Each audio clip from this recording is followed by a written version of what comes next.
گھاٹی میں کتنا عرصہ رہے؟ 3 سال 3 سال لین دین ختم ہے، باہر نہیں جا سکتے، نہ کوئی باہر کا بندہ اندر آ سکتا ہے، آٹا ختم، پانی ختم، ہر شے ختم۔ بلکہ صحابہ کرام کیا کیا کرتے تھے؟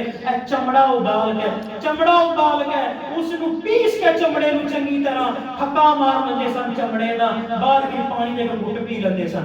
اس طرح 3 سال جڑے نے یہ صحابہ کرام نے گزارے سن۔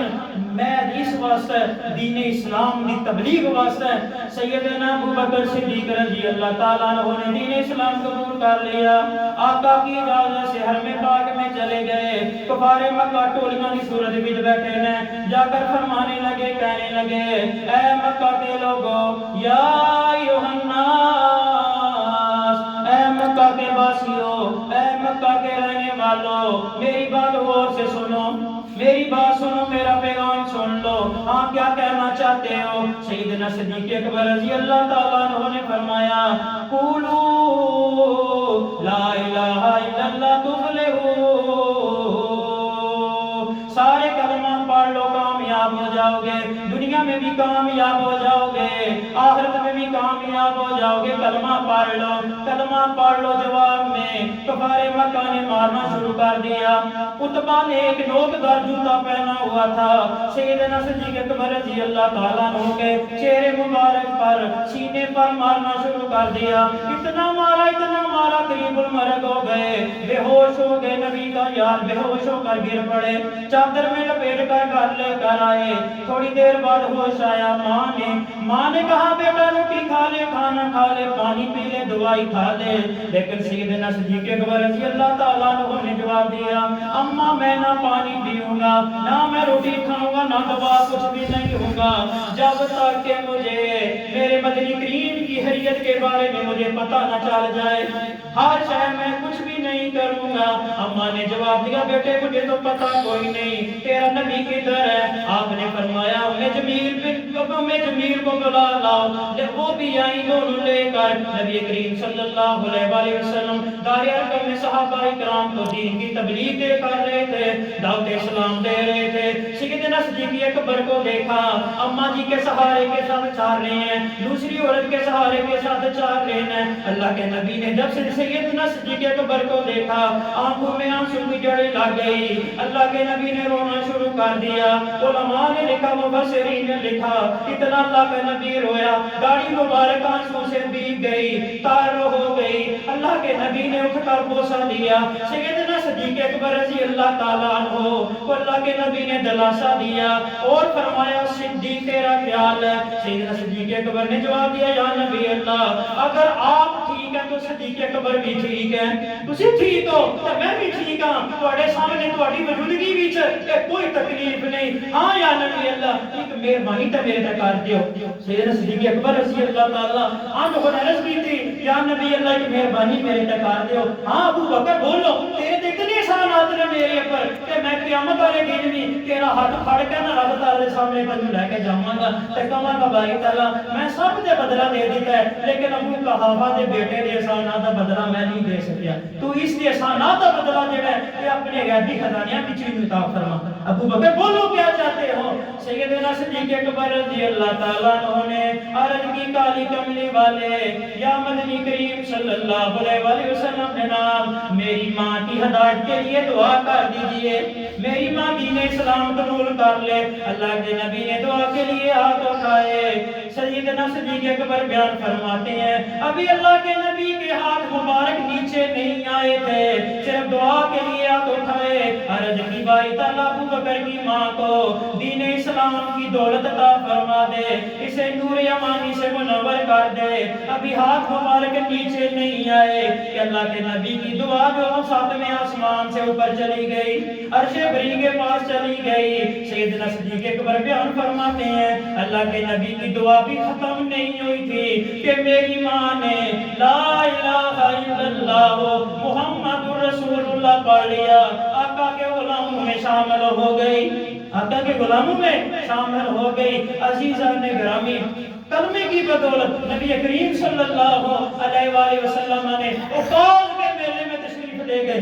اکاس کے میلے میں علماء نے لکھا, مفسرین نے, محدثین نے لکھا, اللہ کے نبی ایک اونچے ٹیلے پر کھڑے ہو گئے, لوگوں سے کہا اے لوگوں پڑھ لو لا الہ الا اللہ, کامیاب ہو جاؤ گے. ایک بدبخت نے کیا کیا, محدثین نے لکھا اس نے کسی برتن میں پیشاب کیا. دیکھیے کیسی تکلیفیں اللہ کے نبی نے برداشت کی. دین اسلام کے لیے, تبلیغ کے لیے کتنی اللہ کے نبی نے صورتیں برداشت کی. اس نے پیشاب کیا کسی برتن میں, اور والضحیٰ واللیل اذا سجا والی زلفوں پر اس نے پیشاب اڈیل دیا. پیشاب جو ہے وہ اڈیل دیا. پھر بھی اللہ کے نبی تبلیغ سے باز نہیں آئے. اللہ کے نبی نے انہیں تبلیغ جو ہے وہ سلسلہ جو ہے اس میں تعطل نہ آیا, جمود کا شکار نہ ہوا, بلکہ تبلیغ کا کام جو ہے یہ اللہ کے نبی نے اور زور و شور سے شروع کر دیا. عزیزان گرامی, یہ کلمہ ہی تھا کہ بلال حبشی کو ہر روز دوپہر کے وقت گرم ریت پر لٹایا جاتا اور کہا جاتا, امیہ بن حلف کہتا, بلال تو بھی غلام ابن غلام ہے, باپ ربا بھی غلام, مجھ بھی غلام ہے. کہتے کلمہ پڑھنا چھوڑ دے, تجھے چھوڑ دیا جائے گا, آزاد کر دیے جاؤ گے, تجھے سونا بھی دیا جائے گا, چاندی بھی دی جائے گی, تجھے توڑ دیا گے سونے چاندی بھی. لیکن محمد عربی کا کلمہ پڑھنا چھوڑ دے, یہ کلمہ جو ہے یہ پڑھنا چھوڑ دے. بلال مار کھاتا جاتا, مارنے والے مار کر تھک جاتے, جا کر سستانے کے لیے بیٹھ جاتے. امیہ مار کر تھک جاتا, اس کا بیٹا آ جاتا, وہ تھک جاتا, ابو جہل آ جاتا, ولید بن مغیرہ آ جاتا. مارنے والے مار کر تھک جاتے, لیکن کوڑے کھانے والا نہ تھکتا, اس کی زبان آہد کہہ کر نہ تھکتی. سرکار مدینہ صلی اللہ علیہ وسلم نے فرمایا, بلال دنیا کی زندگی آپ کی زندگی ہے, انما الحیات الدنیا الا متاع الغرور, یہ تو دھوکے کا سامان ہے, چند روز ہے, صبر کر لے.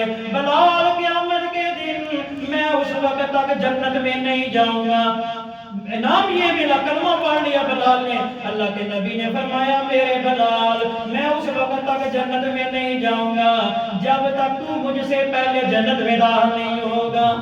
بلال تو مجھ سے پہلے جنت میں داخل ہوگا, تو کیسے یا نبی اللہ؟ اللہ کے نبی نے فرمایا, میں جس اونٹنی پر سوار ہوں گا اودی رسی جڑی ہے, مہار جڑی ہے وہ بلال نے پکڑی رہے گی.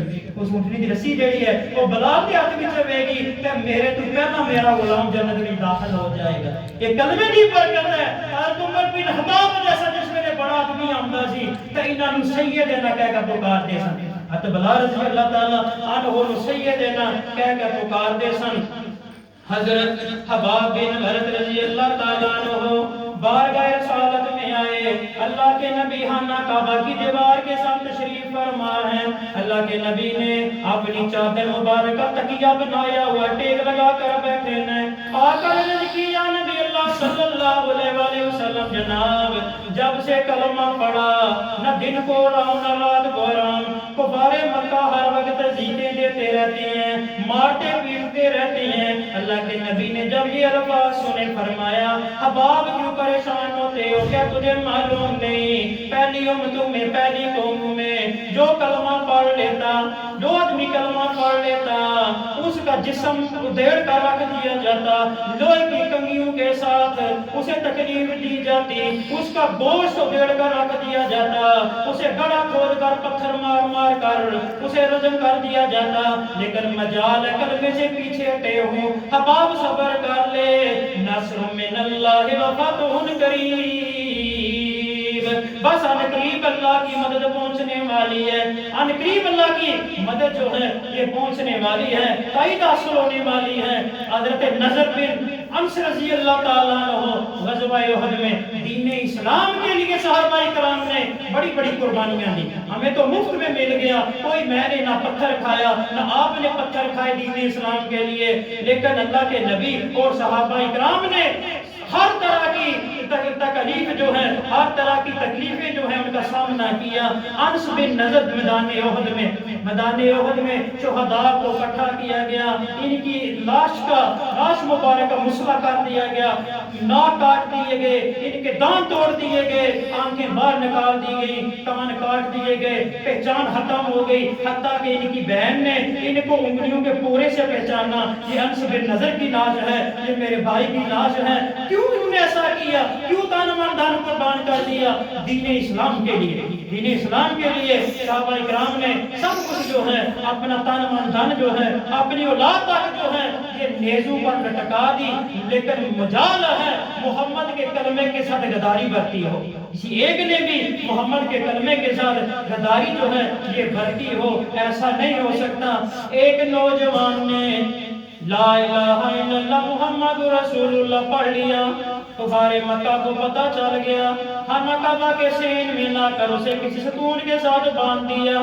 ابو سفیان نے بھی کلمہ نہیں پڑھا، ابھی کلمہ نہیں پڑھا انہوں نے، اور اس نوجوان کے پاس آئے، کہنے لگے تیری جوانی تمن ترس آ گیا، تیرے شباب تمن ترس آ گیا، اتنا سید و جمیل تو جوان ہے، اس طرح کر انہاں نو کہہ کہ میں محمد کا کلمہ پڑھنا چھوڑ دینا، محمد کا کلمہ پڑھنا چھوڑ دے تے تینوں آزاد کر دیاں گے، تے تینوں اتنا کچھ دیاں گے، اتنا کچھ دیاں گے کہ تیری زندگی عیش و عشرت وچ گزر جائے گی، تینوں کام کرنے کی ضرورت نہیں پہن لگی۔